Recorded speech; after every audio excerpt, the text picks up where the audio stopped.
বিএনপির যারা নেতাকর্মী রয়েছে আমরা দেখতে পাচ্ছি বিএনপির মহাসচিব মির্জা ফখরুল ইসলাম আলমগীর, বিএনপির স্থায়ী কমিটির সদস্য সালাউদ্দিন আহমদ সহ বিএনপির আরও যে শীর্ষস্থানীয় রাজনৈতিক দল রয়েছে তারা আসলে বিএনপির যে কান্ডারি, বিএনপির ভারপ্রাপ্ত চেয়ারম্যান জনাব তারেক রহমান, তিনি আসলে ফুল দিয়ে শহীদ ওসমান হাদির কবরে ফুল দিয়ে শ্রদ্ধা জানালেন। এবং এই মুহূর্তে আমরা দেখতে পাচ্ছি যে বিএনপির যে কান্ডারি, বিএনপির ভারপ্রাপ্ত চেয়ারম্যান জনাব তারেক রহমান তিনি আসলে ফুল দিয়ে শ্রদ্ধা জানাচ্ছেন।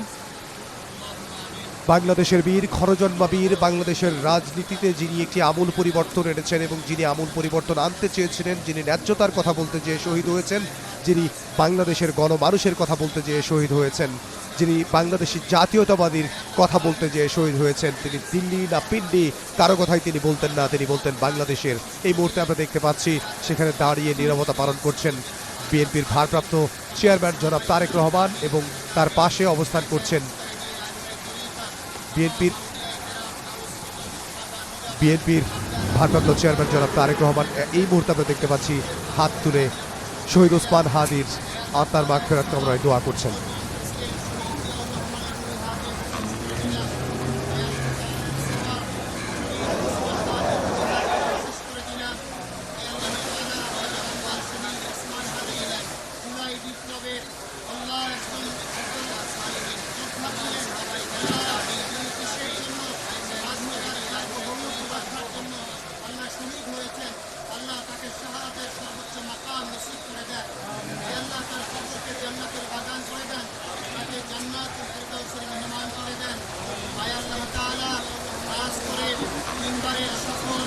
প্রধানমন্ত্রী দেশ নেত্রী নিয়ন্ত্রিত খালেদা জিয়ার নেক হায়াত আরাজ করে দেন। আল্লাহ তাকে পরিপূর্ণ সুস্থ করে দেন, শিফায়ে আজিলা কামিলা দায়েমা নসিব করে দেন।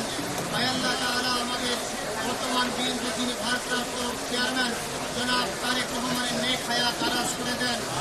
আল্লাহ তিনি এই দেশকে করার জন্য এই সকল দিয়েছেন, দেখতে পেরেছেন দিয়েছেন। আল্লাহ তাআলা সবর আওয়াজ করে ব্যক্তি সুন্দর এই সরা তৌফিক নসিব করে দেন।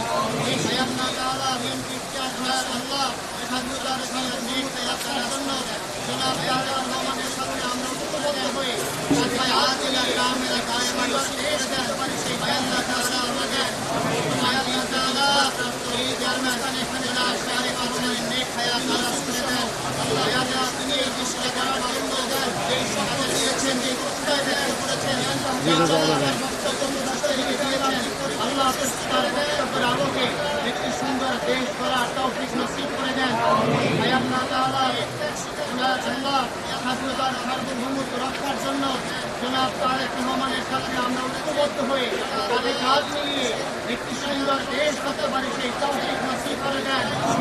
আল্লাহ তাআলা এই অবস্থানে এখানে যারা শাহিদ আছেন কবি নজরুল সহ আল্লাহ তাদের সকলের অপরাধ মাফ করে দেন, তাদের সকলকে কবুল করে নেন। আল্লাহ তাআলা এবং খালেদা জিয়াকে আল্লাহ আপনি পরিপূর্ণ সুস্থ করে দেন। আল্লাহ তিনি স্বাধীনতার জন্য, স্বাধীনতার সার্বভৌমত্ব রক্ষার জন্য আল্লাহ অনেক ত্যাগ স্বীকার করেছেন। আল্লাহ তাআলা আপনি তাকে পরিপূর্ণ সুস্থ করে দেন।